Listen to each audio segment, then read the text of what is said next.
Quando eu recebi o convite, eu sabia que Deus queria me abençoar mais uma vez. Amém? Porque cada vez que o povo de Deus se reúne, é bênção. É como o orvalho que desce sobre o monte Hermon e o óleo que desce sobre a cabeça de Arão.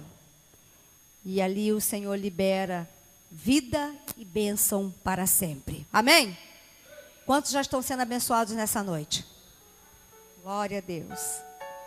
Então, sem mais delongas, vocês podem colocar o tema aí? Tem o tema de hoje?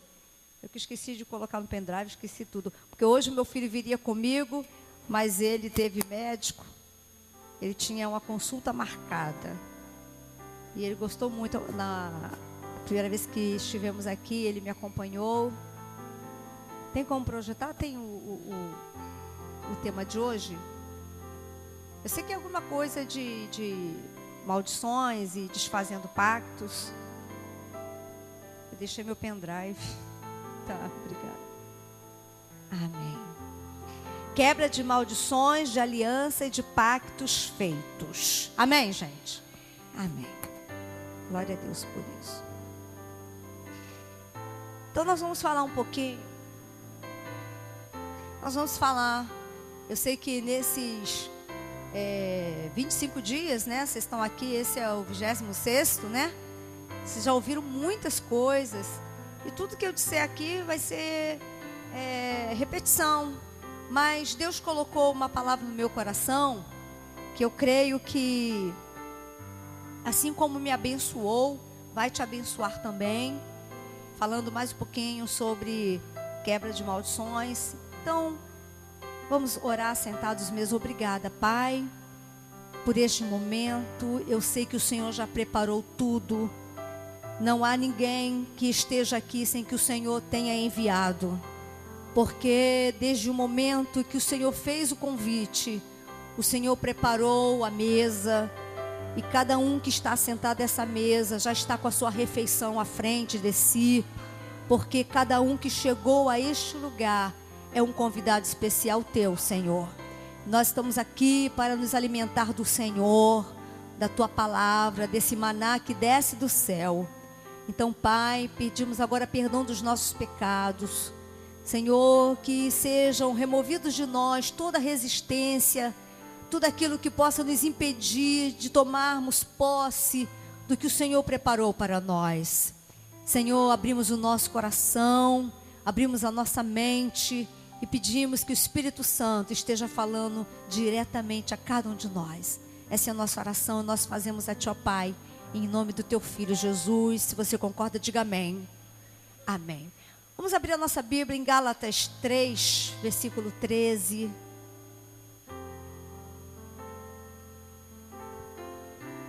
Hoje nós vamos nos apropriar da quebra de maldições.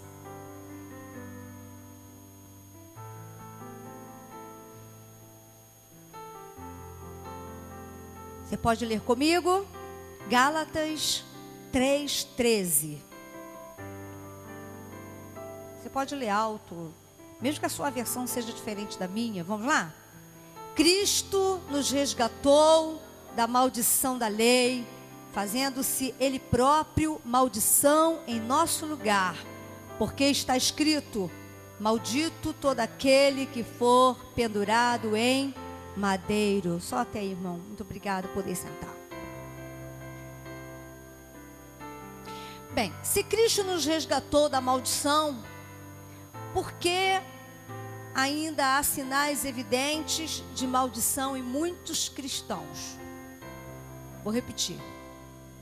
Esse texto que nós lemos é um texto que fala de alguém que tomou o nosso lugar na cruz e nos resgatou, nos tirou da posição de réu, de condenado, e tomou o nosso lugar na cruz, se fazendo maldição no nosso lugar. E esse alguém foi Jesus.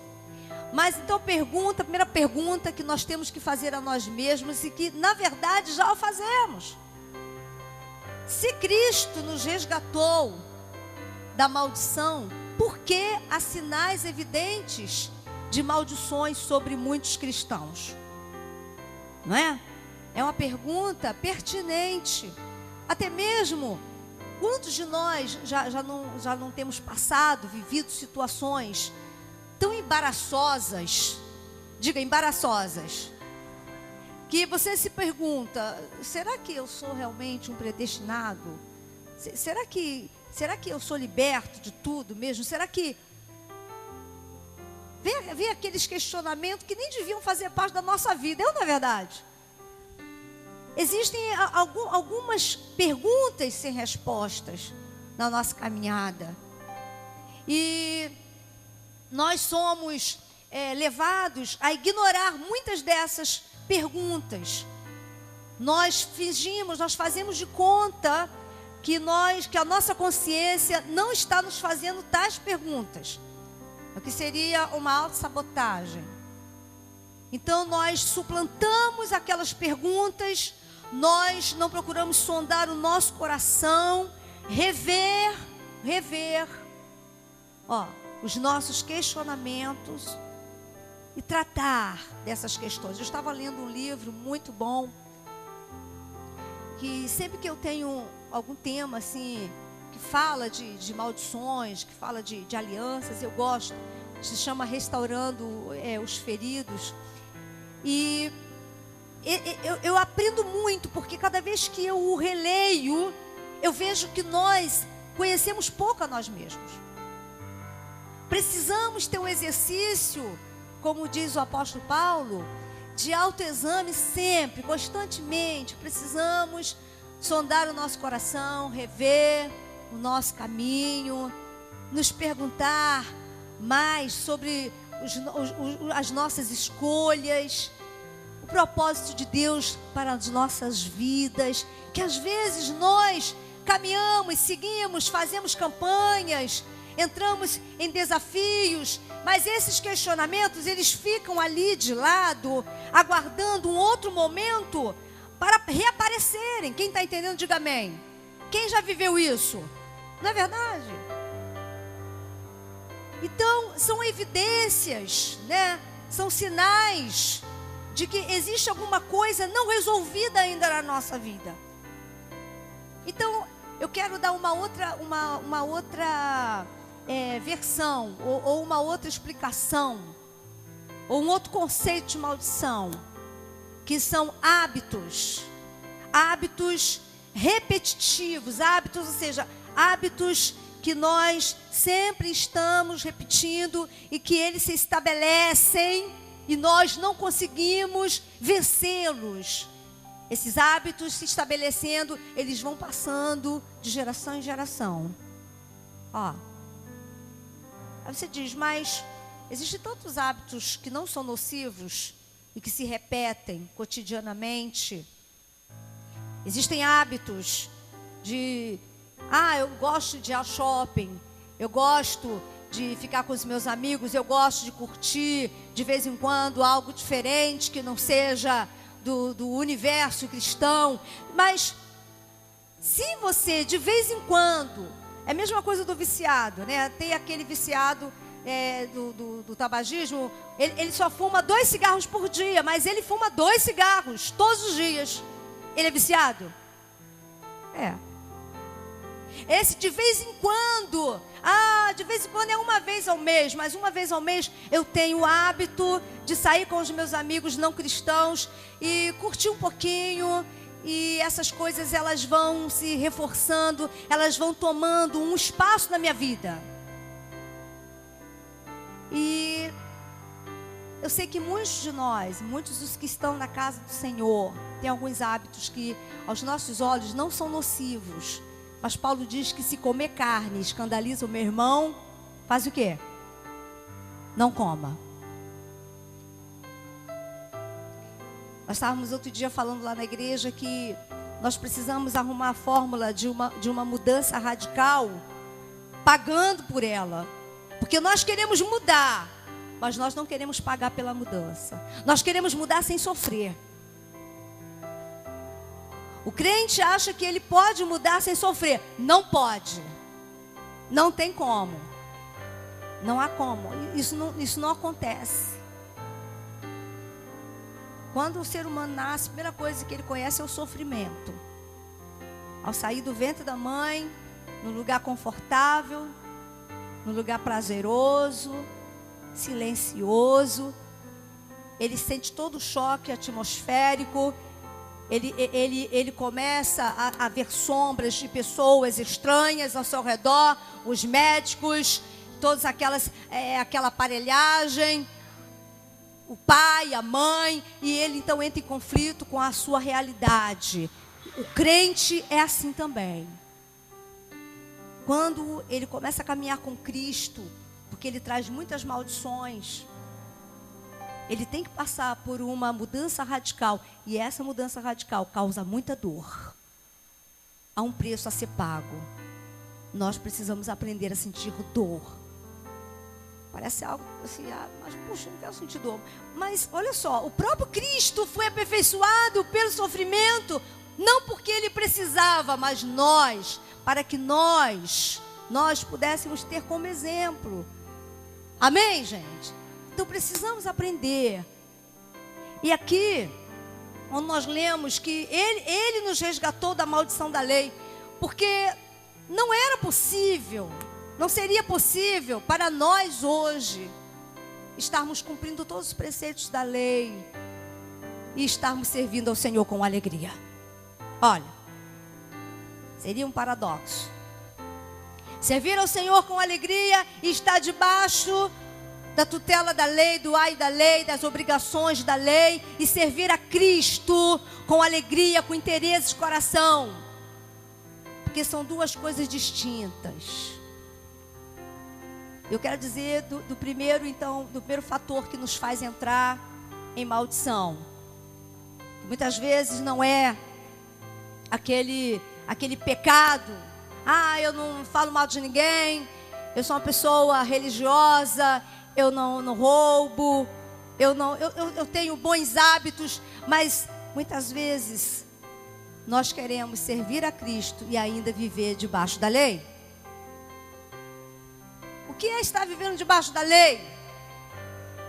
O que é estar vivendo debaixo da lei? Você já pensou sobre isso? Quando ele diz aqui, Cristo nos resgatou da maldição da lei.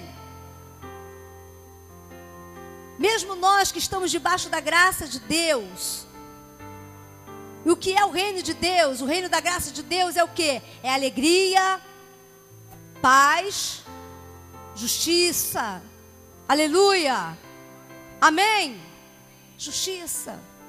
Quantos crentes entram em maldição porque não são justos? Olha, são patrões, são empregados, não são justos. Patrões cristãos exploram os seus empregados. Empregados cristãos que roubam o tempo do seu patrão. Agem de modo inconsequente, irresponsável para com a empresa que o contratou. Isso é o quê? Injustiça. Essas coisas trazem o quê? Maldição sobre a nossa vida. Trazem ou não trazem? Trazem. Trazem. Aquele casal que fez votos diante de Deus, diante do altar do Senhor. Aqui a família, naquele momento ele estava ali, representando a família que viria a ser diante de Deus, fazendo votos, juramentos. Quebrou-se aquela aliança. Na quebra daquela aliança vem o julgamento de Deus, a ira de Deus. A família entra em maldição. Amém? Coisas que às vezes nós não nos apercebemos. Nós vamos sendo envolvidos. E a nossa consciência, ela vai sendo amordaçada. Muito daqueles preceitos antigos que nós tínhamos, de olha, você tem que amar o seu próximo, servir o seu próximo. Hoje nós vivemos um tempo difícil de ser cristão. Olha, presta atenção. Essa é uma palavra que Deus tem ministrado no meu coração. De sermos cristãos na íntegra, conhecidos pelo amor. Jesus falou, vós sereis conhecidos pelo amor. Hoje muitos dos cristãos não são conhecidos pelo amor, são conhecidos pelo dinheiro, pela posição social. São conhecidos por serem prósperos, ou por serem pessoas que bradam, por serem pessoas que tenham destaque dentre outros líderes, mas nós devemos ser conhecidos por amar incondicionalmente o nosso próximo, independente dos defeitos que eles apresentem. E quando nós oferecemos um tipo de amor que não corresponde ao amor fraternal, ao amor ágape, ao amor que o Senhor nos mandou amar. Ele diz, olha, o primeiro mandamento é amar a Deus acima de todas as coisas. O segundo é mandamento. A quebra deste mandamento traz maldição sobre a nossa vida. A gente não se apercebe disso. É você vir uma pessoa mendigando, ou uma pessoa deitada. Foi anteontem, aqui mesmo em Belfor Roxo.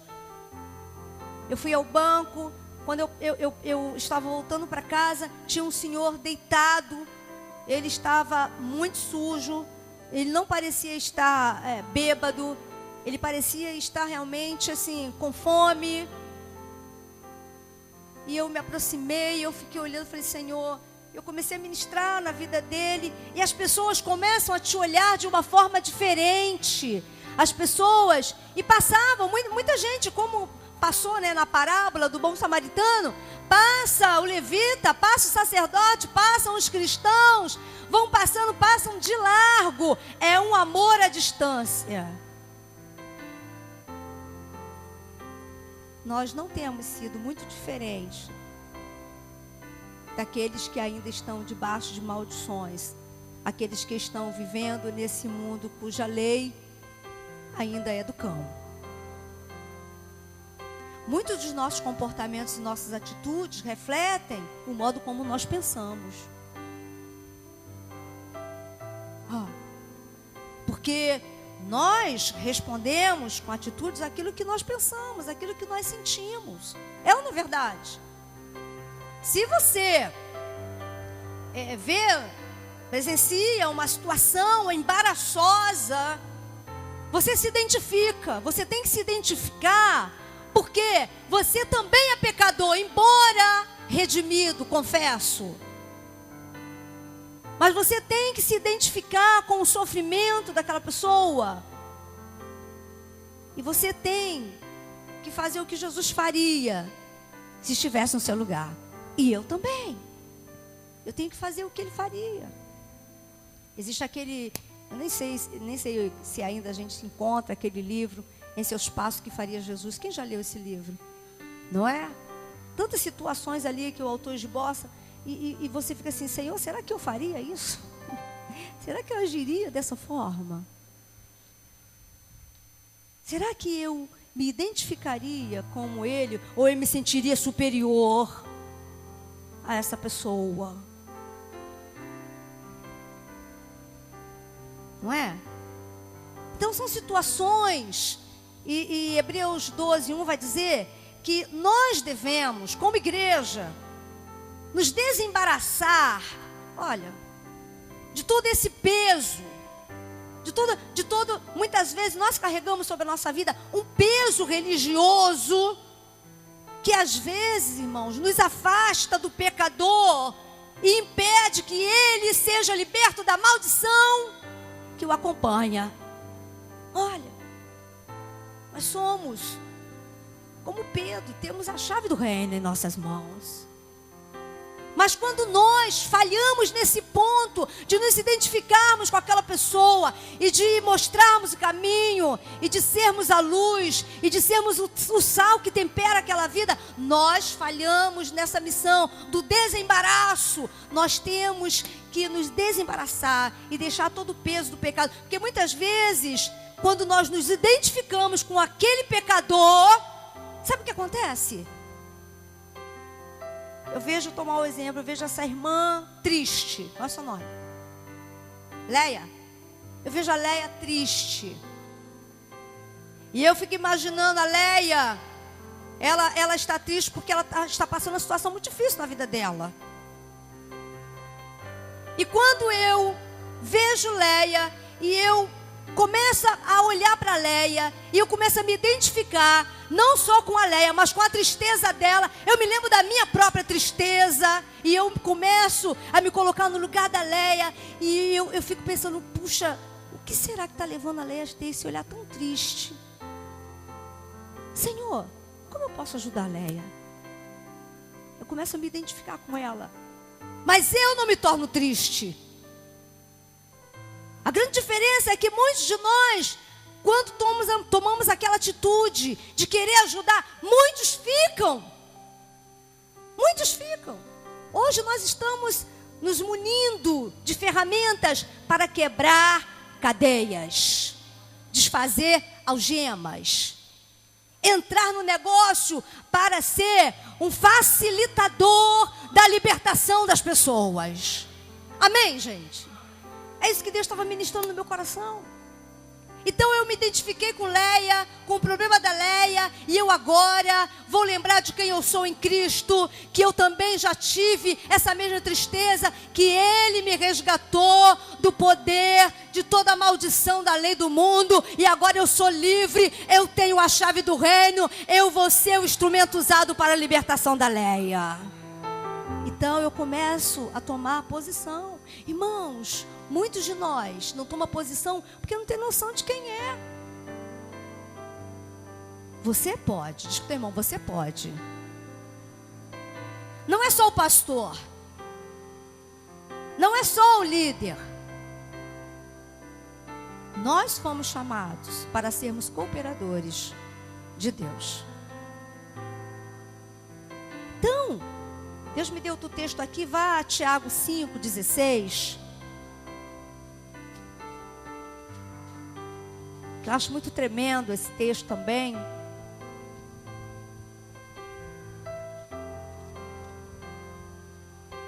Tiago 5,16.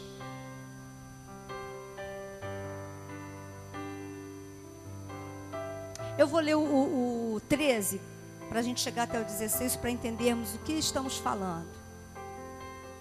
Está alguém entre vós sofrendo? Irmãos, quantos chegam na igreja sofrendo porque estão debaixo de uma maldição, de um vício, ou não conseguem deixar a prostituição, ou são pessoas que têm hábitos nocivos à sua própria vida, à vida da sua família. São pessoas que estão presas ao álcool, pessoas presas às drogas. Essas pessoas estão o quê? Sofrendo. Faça o quê? Ore, faça oração. Está alguém alegre? Cante louvores. Está alguém entre vós doente? Diga, doente. Nós vamos usar essa palavra doente aqui. Chame os presbíteros da igreja e estes façam oração sobre ele, ungindo com óleo em nome do Senhor. E a oração da fé salvará o enfermo. Aqui, o doente é o doente mesmo, de uma doença. Uma pessoa que tem uma doença no seu corpo, ou ela está com problemas emocionais. E se houver cometido pecados, ser-lhe-ão perdoados. Olha a extensão da enfermidade. Olha como, irmãos, as pessoas chegam sofrendo a igreja. As pessoas que vivem debaixo de maldições, como foi dito aqui, familiares, hereditárias, aquelas doenças que perpassam do tataravô para o bisavô, para o avô, para o pai, agora o filho também.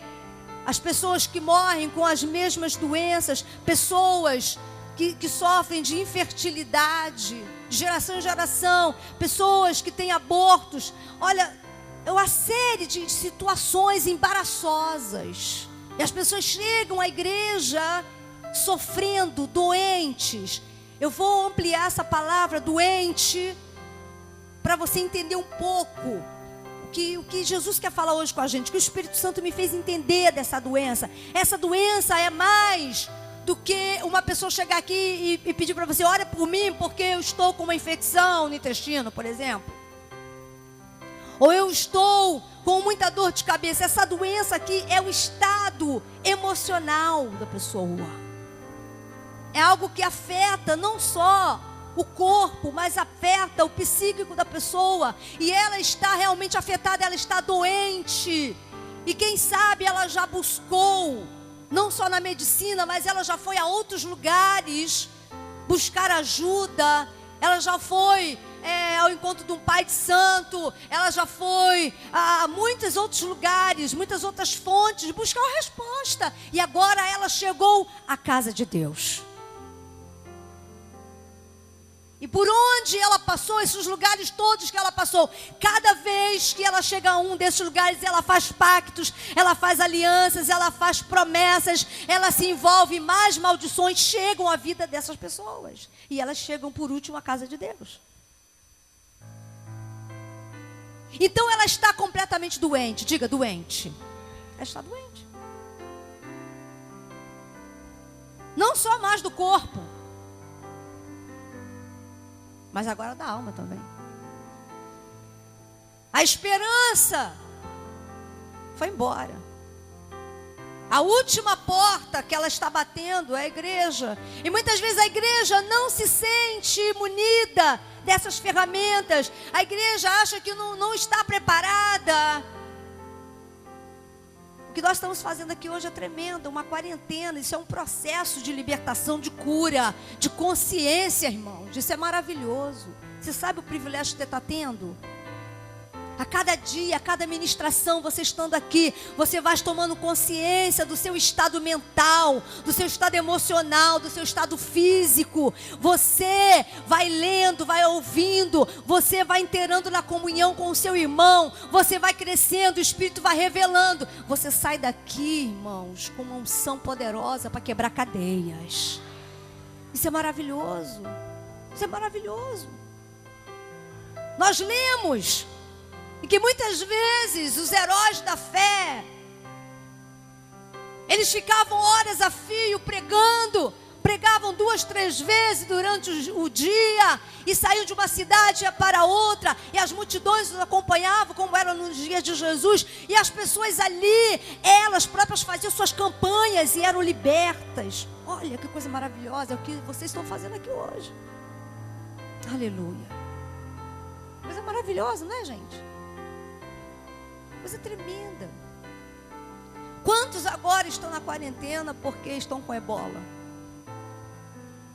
Estão se desinfectando, estão esperando ver o que vai acontecer com suas vidas. Nós estamos na quarentena para nos desintoxicar também de toda maldição, de todo pensamento nocivo, de toda consciência má, na lavagem da palavra de Deus. É essa palavra, irmãos, que Deus está ministrando aqui hoje. A cada encontro, Deus vai revelando, sabe, é um passo. O propósito que Ele colocou para essa igreja. Imagina o final. Imagina o final dessa campanha, gente. Olha. E por que você acha que você está participando dela? Não é porque você quer, não. É porque Deus tem um propósito. É porque existem pessoas que precisam que você esteja preparado. Existem pessoas, mesmo na sua casa, no seu ciclo de amizade, onde você mora, que precisam que você esteja preparada, porque elas estão sofrendo, estão doentes, estão amaldiçoadas. E Deus está preparando você para quebrar essas maldições, em nome de Jesus. Aleluia! E aqui o versículo 16, que para mim é tremendo. E ele diz aqui: confessai, pois, os vossos pecados uns aos outros, e orai uns pelos outros, para serdes curados. Pode muito, por sua eficácia, a súplica do justo. Que coisa maravilhosa. A confissão traz cura.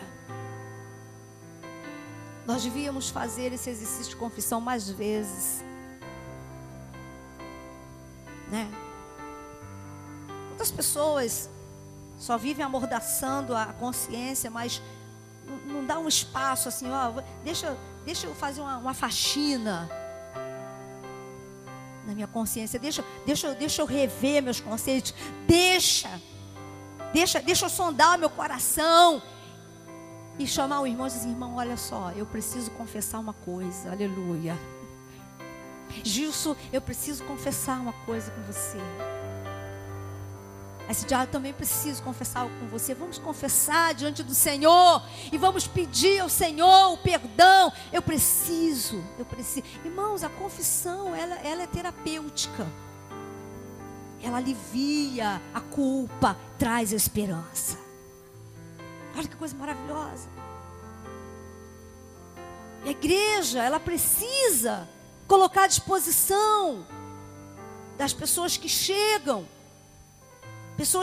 embaraçadas, pesadas, doentes, precisa dar o espaço delas de confessarem, de renunciarem às alianças, abrir a sua boca e dizer: olha, verdadeiramente, irmãos, fazer com que aquela pessoa tome consciência da miséria que está vivendo. Muitas vezes nós a projetamos, nós queremos fazer uma libertação rápida e projetamos essa pessoa no altar de Deus e ela muitas vezes não está preparada e ela está sempre calando a sua consciência. Depois, anos depois, se transforma num crente que ainda apresenta evidências de maldições na sua vida, porque não teve esse tempo para expirar tudo que ela vem trazendo, todo embaraço e o pecado que tão de perto a assedia.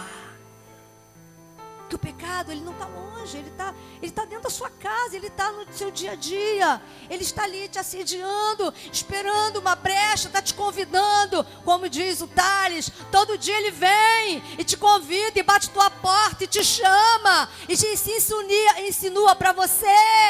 Todo dia ele está ali, está perto, mais perto do que nós imaginemos. O fato de estarmos na casa do Senhor não afasta o pecado de nós. Não afasta. E Deus tem ministrado essa palavra hoje no meu coração,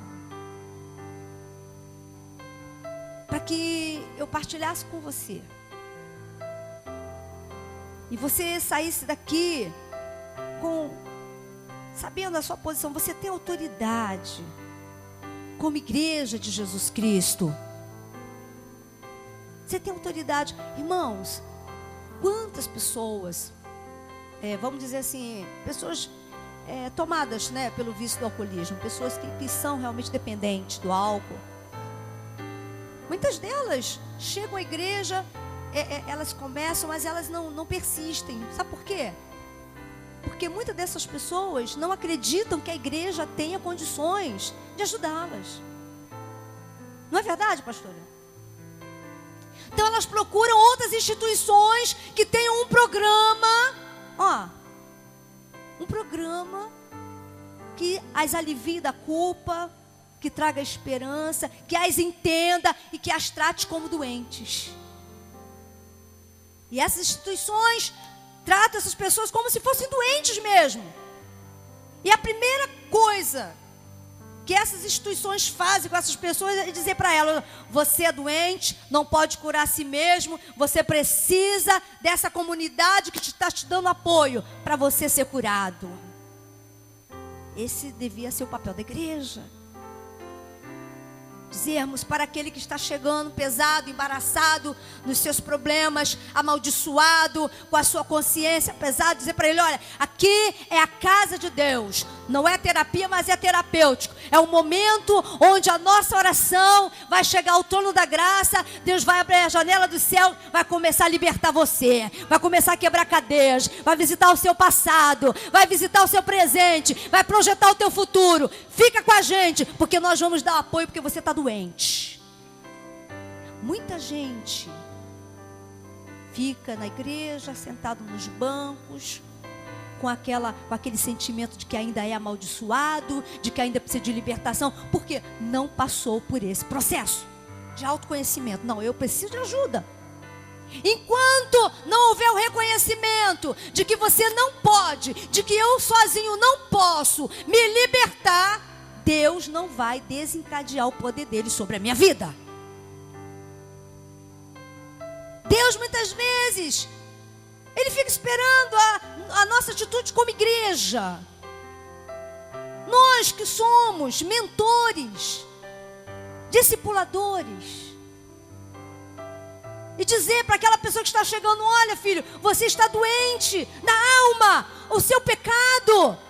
Sabe, ele criou uma chaga na sua alma. Você está ferido para a morte. Se você não for curado por Jesus, esse seu pecado, esses seus hábitos, essas suas manias, pode te levar para o inferno. E conscientizar, porque hoje a palavra inferno parece que está sendo proibida. Não queremos ferir as pessoas, aí não falamos a verdade para ela.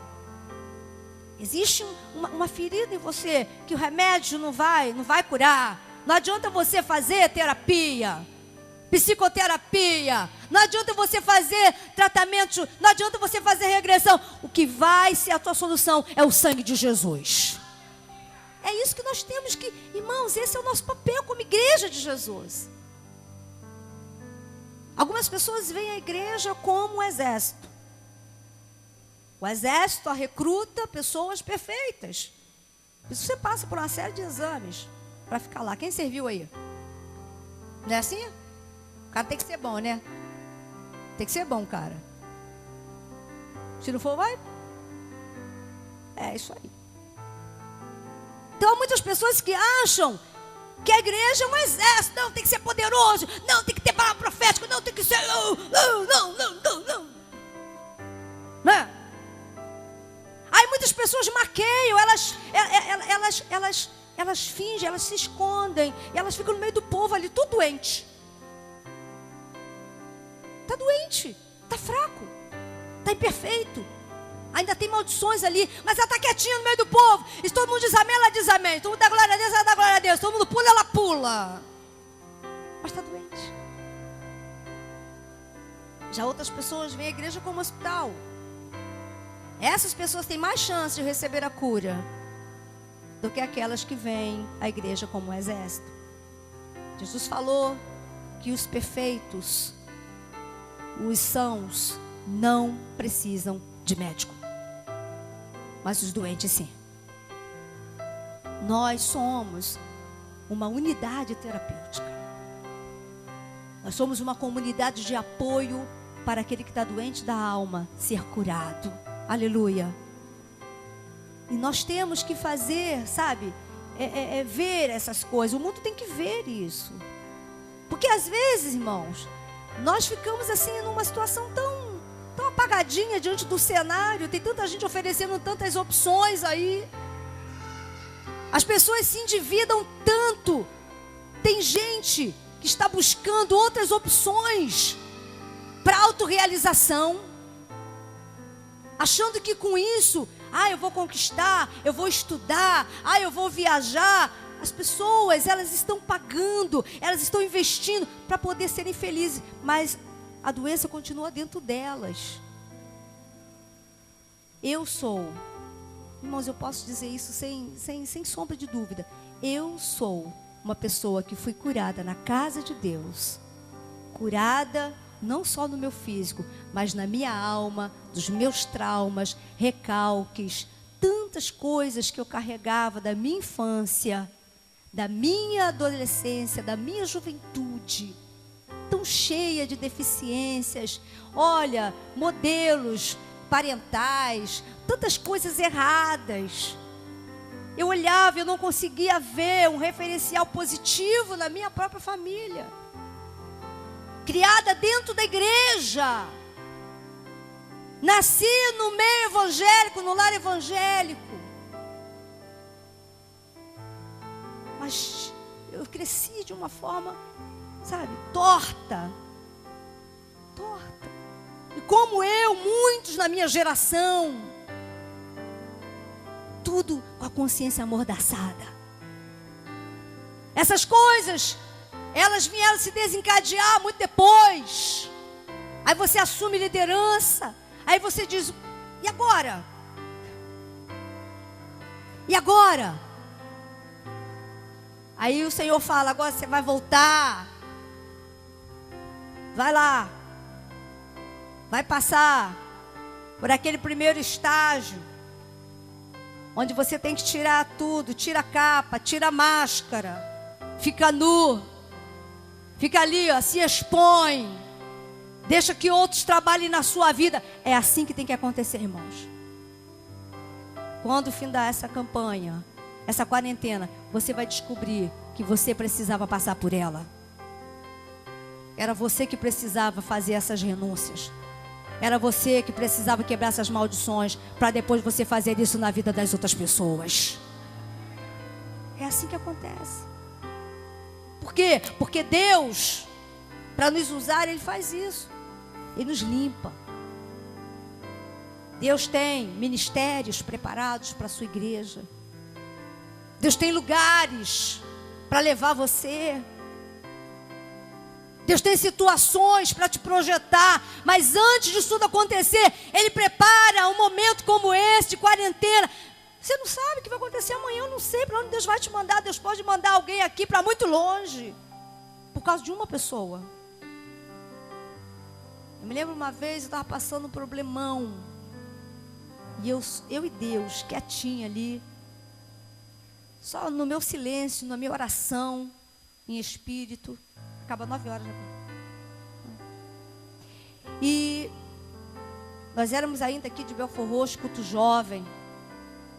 E eu estava quieta. Aparentemente, que nem todo mundo, né? Oh, glória, aleluia.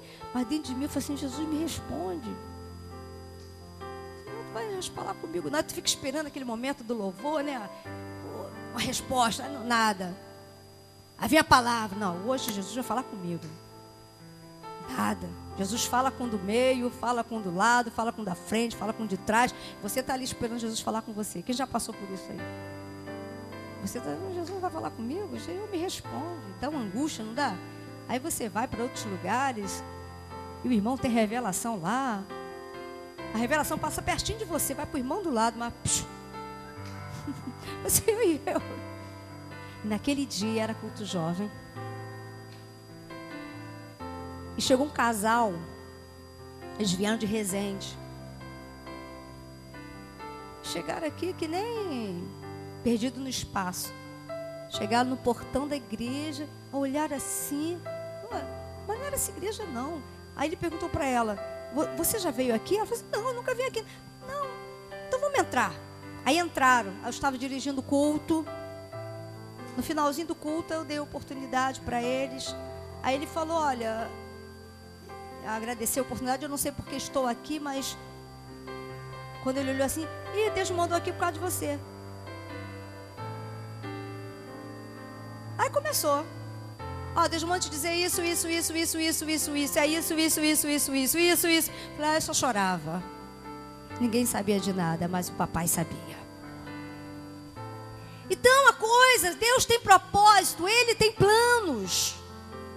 Nada acontece no reino por coincidência, por acaso. Nós estamos aqui porque Deus tem algo a desenvolver com essa igreja. Deus tem algo planejado, já está tudo certo, só faltava você estar aqui. Quem está aqui, diga amém. Então não falta mais nada. Amém, gente? Então qual é o propósito das maldições? Primeiro propósito, a maldição é o julgamento de Deus contra o pecado. Então quando Deus revela aquele que tem o Espírito, a pessoa tem o Espírito Santo e Deus revela algo, porque às vezes a pessoa está no presente momento servindo a Deus com integridade. Ela está ali como santo e santa do Senhor. Mas ela percebe que na sua vida há coisas pertinentes que a incomoda. Então qual é o propósito dessa maldição na vida dessa pessoa? Então é um julgamento. Deus está julgando o pecado. Deus está mostrando para ela que alguma coisa precisa ser revista. E isso é maravilhoso para nós. Aquele casamento, né, que foi realizado de uma forma, Deus sabe como, por qual motivo foi. Agora as pessoas estão vivendo anos juntos, mas começaram a aparecer problemas dentro do relacionamento. Peraí, vamos rever o nosso relacionamento. Aí os frutos daquela maldição começam a aparecer. Aquilo que foi feito há tantos anos atrás. Poxa, mas agora que eu estou bem com Deus, agora que os frutos vão aparecer, parece injusto. Não parece injusto? Poxa, eu fiz o que fiz lá no passado. Quando eu estava em pecado não aconteceu nada. Agora que está tudo bem, agora que estou servindo ao Senhor, eu começo a ficar doente. Eu tinha saúde quando estava lá no mundo. Agora que eu estou servindo a Deus, eu vivo nessa enfermidade. E Deus começa a te mostrar. E Ele começa a levar você a tratar do pecado. Agora você tem condições de tratar desse pecado. Agora você tem discernimento. Agora você tem alguém para te ajudar. Você tem um pastor, você tem um discipulador, você tem um conselheiro. Você pode abrir o coração, você pode confessar. Amém, gente? Então, o primeiro propósito é esse. E Deus permite. Irmãos, a árvore, se ela for frutífera, ela vai dar fruto. Não é? E se nós plantamos, um dia nós colhemos. A primeira coisa, então, é isso. E nós também temos como propósito a maldição mostrar a consequência do pecado. Ou seja, é o que nós acabamos de falar. Hoje eu estou vivendo isso, não é porque hoje eu estou em pecado, mas é porque hoje eu estou vivendo a consequência de algo que eu vivi lá atrás. Por isso que o julgamento não pode ter lugar na igreja. Ah, irmão está sofrendo, deve estar em pecado. Não, ele já esteve. Hoje ele é santo do Senhor. Amém? Amém, gente? Outro, qual o propósito das maldições? Demonstrar que o uso indevido e inconsequente da língua pode trazer sérios prejuízos. Às vezes as maldições vêm pela língua, pelo nosso falar. Não só em falar contra outros ou dos outros, amaldiçoar outros, mas a si mesmo. Quantas vezes sentimos isso? Ah, eu sou um idiota mesmo. Ah, eu sou um burro. Ah, tudo que eu faço dá errado. O que você pensa que está fazendo com isso? Está fazendo o quê? Trazendo o quê? Maldições para a sua vida. Então, as maldições, ela vem para mostrar para você que um dia, você vai ter que se arrepender dessas palavras. Você vai ter que consertar. Você vai ter que reaver isso. Você vai ter que colocar essas palavras diante do Senhor. Ah, como que eu vou fazer isso? Confessando. Para que sejam curados. Senhor, eu confesso aquela palavra. Eu sei que eu não sou incapaz. Tu me fizeste, tu me formaste, tu me deste capacidade, tu me deste dons, talentos. Eu nasci de novo. Eu posso todas as coisas em Ti que me fortalece. Eu sou mais que vencedor. Começa a tomar posse de quem você é em Cristo, irmãos. Começa a tomar posse. E aí você vai lançando para longe todas essas maldições que estavam te assediando de perto. O diabo sempre vai achar situações para poder fazer com que você use a sua língua para automaldição. Mas você tem que ter domínio próprio. Muitas vezes isso acontece. Acontece. Outro dia eu me peguei dizendo, mas como eu sou burra? Como é que eu não vi isso? Eu pensei, não sou burra não. Elizabeth, você não é burra não. Que negócio é esse, Elizabeth? Tu é burra? Não existe pastor burro. Amém. Que negócio é esse né? Não. Não. Eu sou inteligente. Deus me deu inteligência. Porque Ele não iria confiar ovelhas a alguém sem inteligência. Ele não iria confiar o seu reino a pessoas sem inteligência. Amém, gente? Então, nós temos que nessa noite sair daqui nessa consciência. Olha, eu não vou amordaçar a minha consciência, eu não vou me calar, eu não vou me esconder, eu não vou me omitir, mas eu vou confessar, eu vou admitir a minha doença, a minha dor, eu vou revelar o que me incomoda, Eu vou pedir ajuda. E a maldição, ela vai ser quebrada por esse agir, por esse processo. Você se revela a Deus e Ele se revela a você. Amém, gente? Essa palavra. Seu passado aqui é mais do que Deus me deu. Amém? Que Deus abençoe você. Eu queria fazer uma oração com você. Eu posso praticar o que a gente acabou de fazer? Pode. Talvez você ache assim, eu fui pego de surpresa, eu não estou pronto para confessar. Que situação embaraçosa. Você está no 26º dia. Jesus já preparou você. Não. Não é? Senão Ele não teria me dado essa palavra. Amém ou não? Ele está no controle. Existem coisas que precisam ser revistas. Olha, precisa haver renúncia, como está escrito aqui, A maldição, quebra de maldições, de aliança e de pactos feitos. Quem sabe na sua infância, quem sabe seus pais fizeram pacto com a sua vida, ofereceram você. Você hoje tem consciência disso. Você diz, você pode optar, não, Senhor, Tu és o meu Senhor. Eu pertenço somente a Ti. Confessar o nome de Jesus. Ou você vai ficar lambendo a ferida a vida toda? Mas eu sou amaldiçoado mesmo, porque meu pai foi, porque meu avô foi. Não, vai ficar lambendo a ferida até quando? Vai ficar se lamentando até quando? É hora de tomarmos o nosso lugar. Dizer assim, não. Deus me levantou para levantar outros. Amém, gente? Então, vamos fazer exercício dessa palavra. Você pode procurar uma pessoa. Vamos fazer de 2 em 2. Eu gosto muito de fazer esse exercício. Eu faço lá na igreja. E flui. E deixa o Espírito Santo fluir. De 2 em 2. Quem sabe aquela pessoa que você tem mais intimidade. Você diz assim, olha, eu quero falar um pouquinho. É rápido. Sobre alguma coisa que me incomoda. Se você não quiser entrar em detalhes, precisa. Mas diga, olha, o fato de estar aqui, ter ouvido essa palavra, mexeu comigo. Tem alguma coisa que não está legal na minha vida com Deus. Tem alguma coisa que realmente me impede de ousar e de dizer, olha, em nome de Jesus eu vou orar por você e você vai ser liberto. Porque tem coisa que você não vê autoridade em você, porque o diabo te acusa, você não pode, tu também não é liberto. Como é que tu vai decretar libertação na vida dos outros se você precisa? Como é que você vai decretar cura na vida de pessoas se você é doente? É ou não é? Mas quero dizer uma coisa, ele é mentiroso, viu?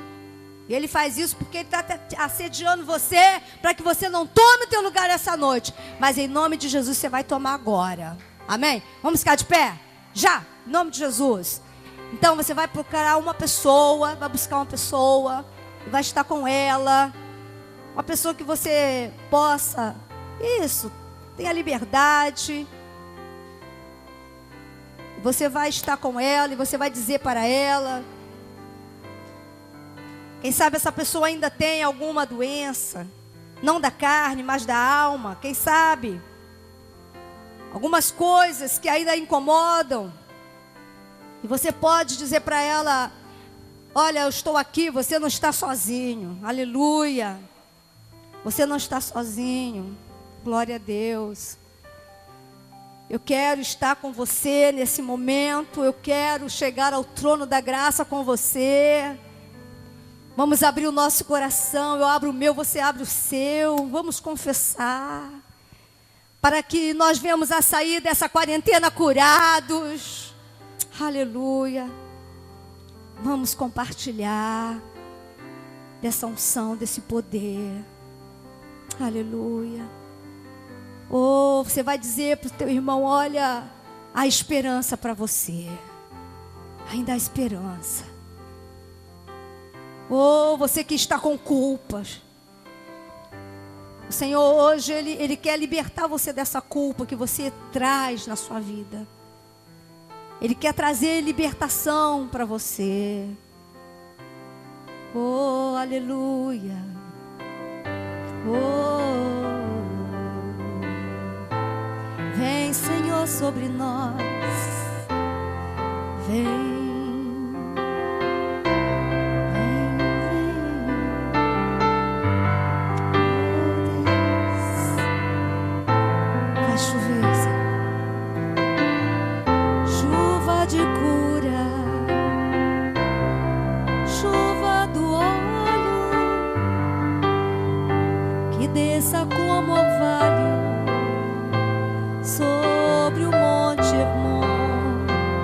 para quebrar o jugo,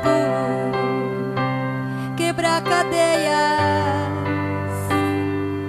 Libera, Senhor, libera. Oh Senhor, ministra. Oh Senhor, ministra através do meu irmão, da minha irmã. Que haja, Senhor, que haja um remover, Senhor, de acusações, de dor, de culpa. Remove, Senhor. Oh Senhor, trata a consciência cauterizada. Oh Senhor, aquela consciência que de tão amordaçada que foi, ficou cauterizada, acostumou-se com o pecado. Ó Deus, que nessa noite haja uma revelação sobre a vida da tua igreja. Traz o teu óleo, recebe este óleo. Senhor, visita a infância, visita a adolescência, visita a juventude, visita os casamentos. Visita, Senhor, aquele momento em que essa pessoa entrou em aliança. Senhor, seja no momento de um oferecimento, na pessoa dos seus pais, porque os pais têm autoridade sobre os seus filhos. Mas nessa hora, em nome de Jesus e na autoridade deste nome, que é sobre todo nome, que todas as maldições, as alianças malignas, alianças nocivas, sejam quebradas, todos os pactos, sejam quebrados em o nome de Jesus. Senhor, que haja um quebrantamento. Oh Senhor, pessoas que ainda encontram-se presas por vícios. Senhor, ainda que estejam aqui na tua casa, mas não conseguem dominar, não conseguem, Senhor, se abster daquele desejo, da prática daquelas coisas que fazem mal à sua alma. Pai, vem agora. Coloca a mão, Senhor, coloca a tua mão de poder sobre as nossas cabeças. Toca, Senhor, toca, Senhor, toca. Toca, toca, toca, toca, toca, toca, toca, toca. Começa a sentir o toque dele.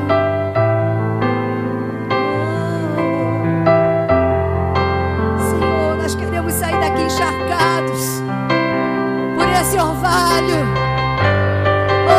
Senhor, traz a força para a tua igreja nesses 40 dias de caminhada. Jornada de fé, uma jornada de fé.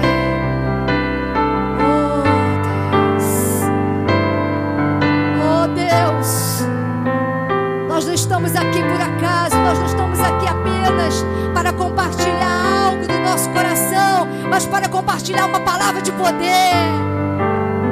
Recebe agora, meu irmão, na sua vida a quebra de todo aquele pacto que foi feito. Começa a confessar agora. Renuncie. Renuncie. Volte atrás daquilo que você falou, daquilo que você fez. Dê lugar ao arrependimento. O Espírito Santo traz arrependimento esta noite. Essa palavra foi para gerar arrependimento no teu coração. Dê lugar ao Espírito Santo. Aleluia. Senhor, teu povo, tenha lugar. Que o teu povo deixe a tua palavra agir com poder e glória. Aleluia. Aleluia. Cadeias estão sendo quebradas neste lugar. Oh, os montes estão se removendo. O peso do pecado está sendo removido. O pecado que te assediava não vai te assediar mais, porque você está criando resistência. Você será forte, vai resistir. Você vai resistir ao diabo. Você está recebendo nesta noite poder para resistir a ele, em nome de Jesus. Aleluia, aleluia. Como foi pedido nesta noite, Deus, nos cobre debaixo do teu sangue. Oh teu sangue. Vejo a cobertura do teu sangue em nossas vidas e o preço que foi pago para nos resgatar da maldição da lei, porque nós fomos resgatados desta maldição. E nós estamos ligando aqui, estamos ligando para que assim seja. Estamos fazendo uma ligação espiritual para que seja assim na vida de cada um de nós. Estamos ligando aqui na terra para que cadeias sejam quebradas nesse lugar. Ah, Senhor, famílias que estão sendo dizimadas pelas drogas, prostituição, divórcio. Ah, Senhor, cesse agora, faça paralisar agora o efeito do pecado, o efeito de Satanás e desse pecado que está assediando esta família. Paralise agora o efeito deste mal, Senhor. Aleluia, aleluia. Paralisa, Senhor, paralisa. Ah, Senhor, nós sairemos daqui com autoridade para repreender todo e qualquer maligno, todo e qualquer demônio, principado, potestade, e para pisar em cobras, escorpiões, para repreender até mesmo ventos contrários. Nós sairemos daqui com ferramentas para trabalhar na vida de outros e libertá-los. Sairemos daqui, Senhor, com autoridade sobre demônios para repreendê-los na vida de outras pessoas. Oh Deus, porque essa quarentena é para preparar a sua igreja para algo, para coisas maiores, coisas que nós não estamos sabendo, mas o Senhor já viu, o Senhor já sabe o que vai fazer, e nós entregamos essa quarentena em tuas mãos. Esses dias que ainda faltam, cada palavra, Senhor, que for pronunciada neste lugar, venha servir ao teu propósito. Não permita, Senhor, que alguém que subir a este altar fale de si mesmo, mas que venha, Senhor, para cumprir aquilo que está no teu coração. Obrigada, Deus. Agora abençoa esse meu irmão, essa minha irmã. Abençoa essa pessoa. Abençoa ela, querido, querida. Abençoa ela, você que está orando com ela. Oh, oh Deus. Obrigada, Jesus. Obrigada, Senhor. Obrigada. Aleluia. Pergunta para o seu irmão, como é que você está se sentindo?